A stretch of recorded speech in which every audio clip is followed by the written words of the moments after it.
spattered across the sand, causing a deafening roar, like that of 100 semis crashing into each other in apocalyptic glory. The crack of thunder split the insanity, and the wind swept it up in a canopy of natural horror. All the while, David sat glumly, shielding himself from the gale beneath a rather large tree. He was soaked to the bone and miserable, lost in Kanto, with no map, no Pokédex, no food, and no company other than his beloved Pokemon. He was sure he'd die of hypothermia or worse. David sighed, clinging tightly to his umbrella, which proved to be little worth except for some sort of moral booster. His soaked blonde hair clung tightly to his body. With an absent hand, he fondled the Pokeballs on his left.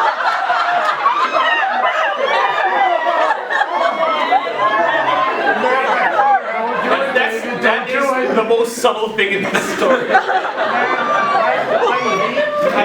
He flicked the switch on the front, releasing Gardevoir.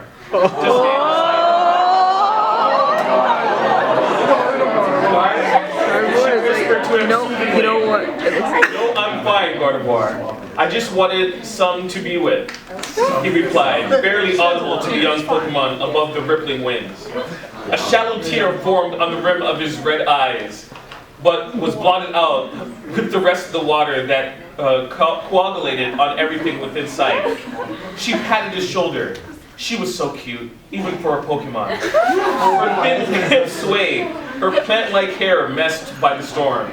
No, what are you doing, he thought. She's an animal. But yet she was so much like a human, only smaller and covered in fauna. Plus there was no one around for miles, and no amount of masturbating could...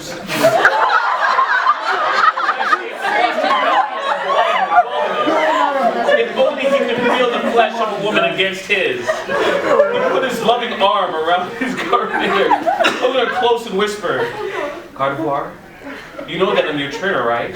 Your master. Oh, God. She nodded in agreement. He nodded in return. And would you do anything for me? She nodded again. He moved another hand to her, sliding it over her Watt's waist and looking carefully into her eyes. She seemed to begin to understand. A look of fear welled in her eyes. David could feel a lump in his pants swell as he began to force her upon the soaked ground. The sky rumbled with thunder all around them. The tree above them creaked threateningly. The best thing about a Pokemon is that they'll never be able to tell anyone about it.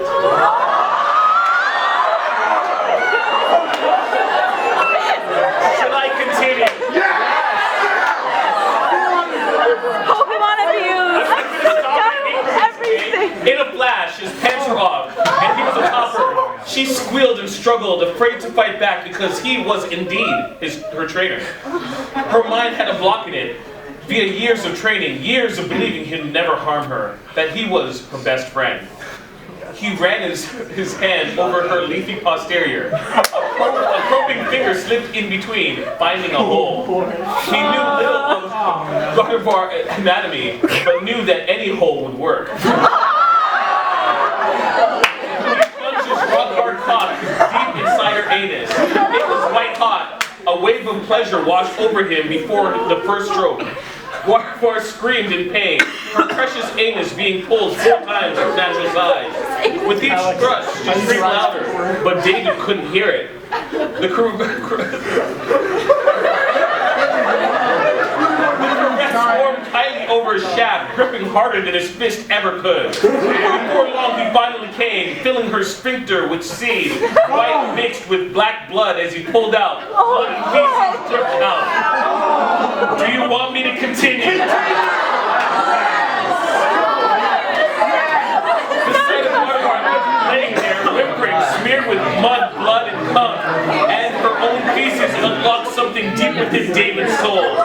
His heart soared at the sight. It felt so good. It was like he finally discovered his place in the world. While his spirit had become free, however, his mind quivered under the weight of his actions, struggling to block out these memories from existence, enabling his attack. His mouth lowered in primal instinct, extending his pink tongue. He lapped up her blood and shit.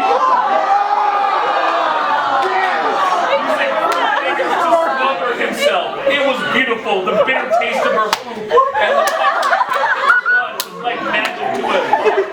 Charlie, she moaned, hands digging into the dirt. She wept. How could she do this to him?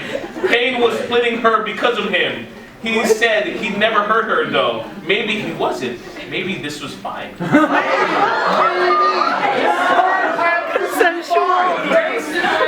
He flipped her bleeding limp body over. Oh my God. His mouth met hers, lashing out inside of her toothed maw. He kissed hard and deep as he carefully fit his shitty cock in her poking vagina.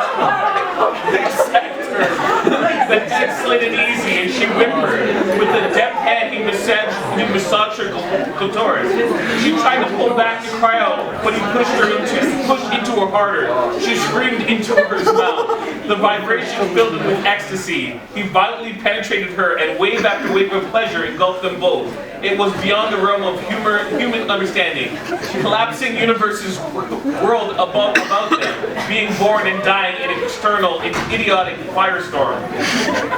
So this man just fucked several universes in and out of oblivion. Dear Christ. Is that it? So that's it for now. Yeah, I think we're done. It goes on. It goes on. Honestly, I didn't think we would get that far.